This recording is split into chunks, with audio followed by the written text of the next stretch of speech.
All right, James. You guys close, but couldn't just get couldn't get past them. Just what was your view of the game tonight? I thought we played hard. We competed. We did a lot of good things, and at the end of the day, we just got to find a way to get over the hump. Executed the game plan, I thought, real well. Made a lot of adjustments and executed those well. We just right there, just got to get over the hump. Coach, thoughts on the game?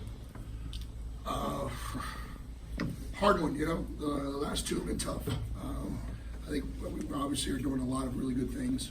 I give Abilene a lot of credit. They're really good. I think right now they're as good as anybody in the league. Joe's a good coach, and they built that thing over 4 or 5 years, and those guys are now juniors and seniors. And for us to go toe-to-toe really with a possession to win it in year one for us, I'm proud of our guys. James obviously we called a play for him. He hit a big-time shot. We did a lot of good things. We're a possession or two away from getting over the hump, and we got to find a way to just break through. What was the last possession sequence? What was the thought? What was the game plan? Yeah. Who was supposed to take the shot?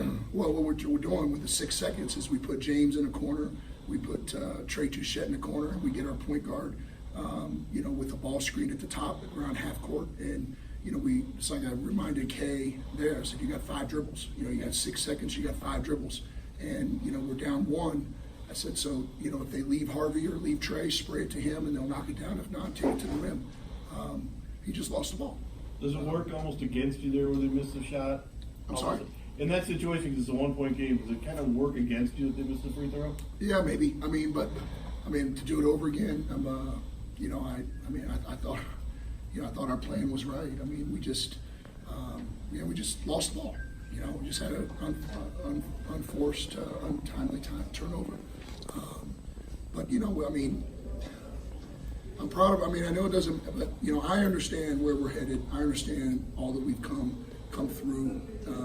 This team 6 weeks ago would have lost that game when you're down probably by 15 to 20, and we battled back and we grinded back and we made some big plays and big shots. I thought, and so the fans that understand where this program was and where it's at now. You think about, for me, twice coming out of a timeout and drawing up something that we haven't ran before, or haven't ran all game, and then come out and execute it. Huge plus. Being able to come in and make adjustments at halftime defensively, and for them, to come out and in the second half and go 2 for 7 from the 3 when they were 12 for 22 in the first half. So those are all positive things. We just, we're a possession or 2 away, and we just got to figure out a way to get over the hump.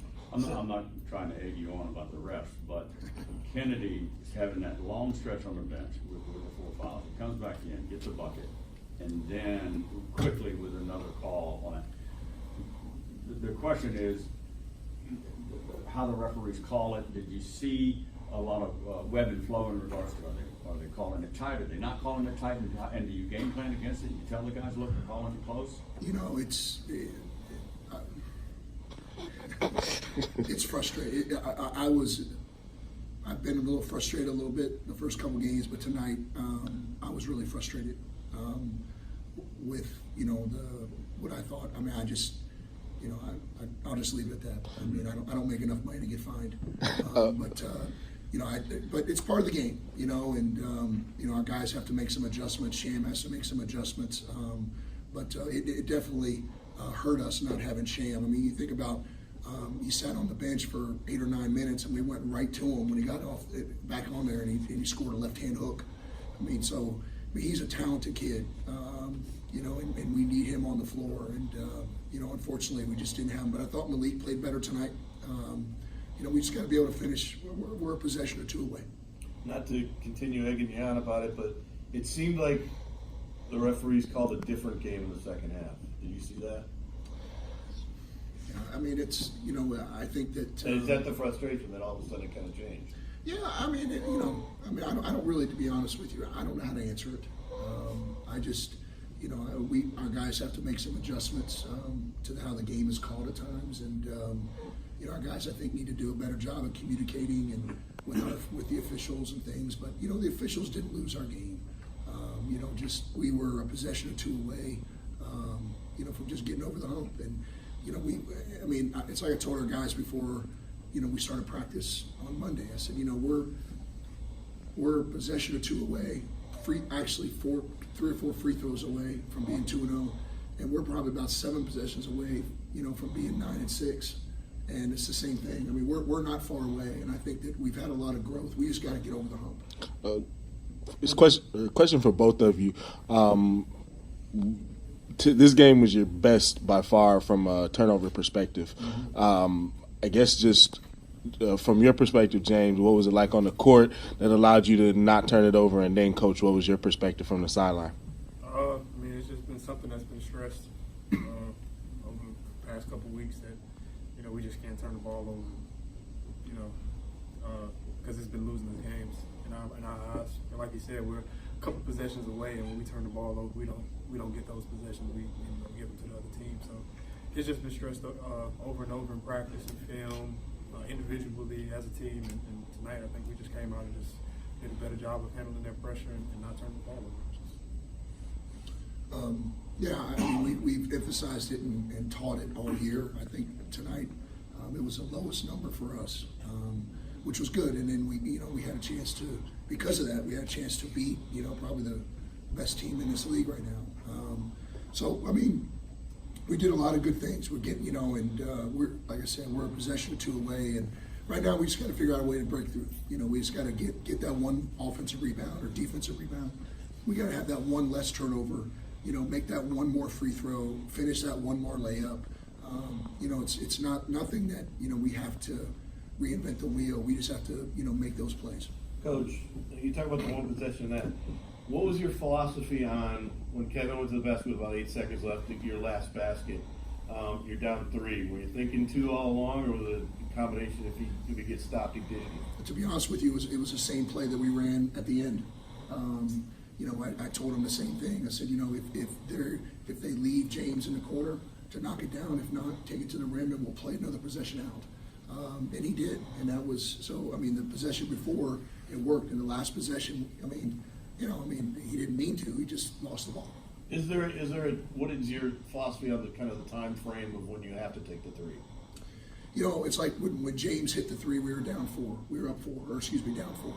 And my philosophy has always been to try to run something that can get either or. And like I told James, if he's not open, then look at Malik on the duck end, and we'll go try to get a quick 2. He obviously hit a big time shot. You know, if we, you know, obviously if it's 5 or 6 seconds, then we obviously need to look to get the 3.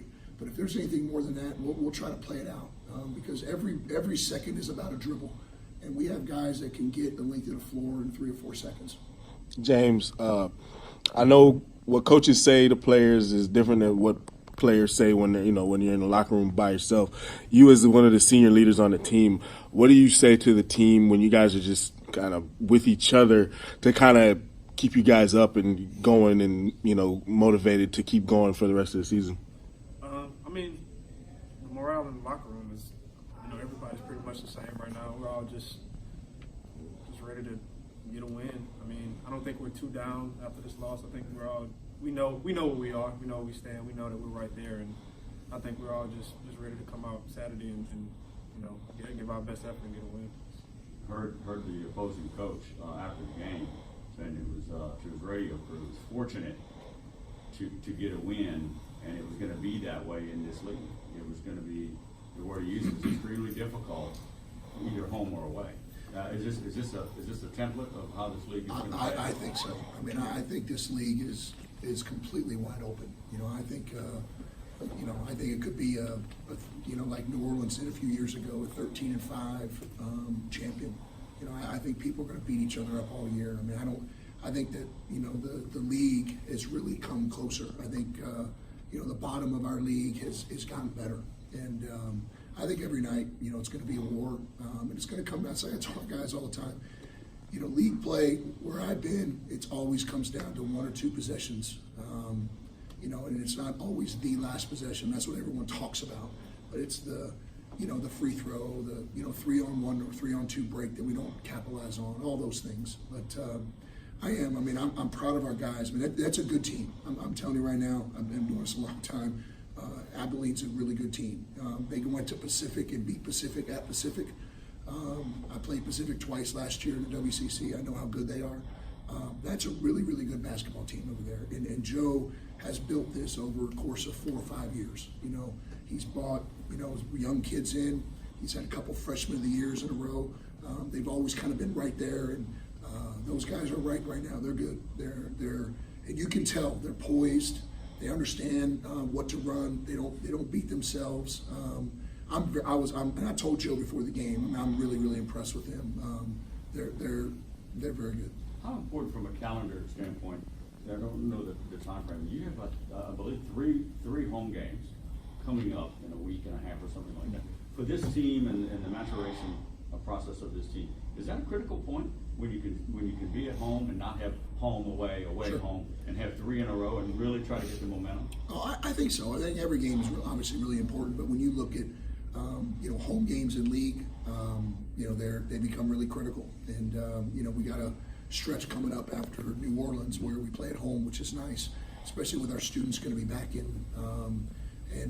I think that people that come watch us play, they see a team that's competing, and we're right there.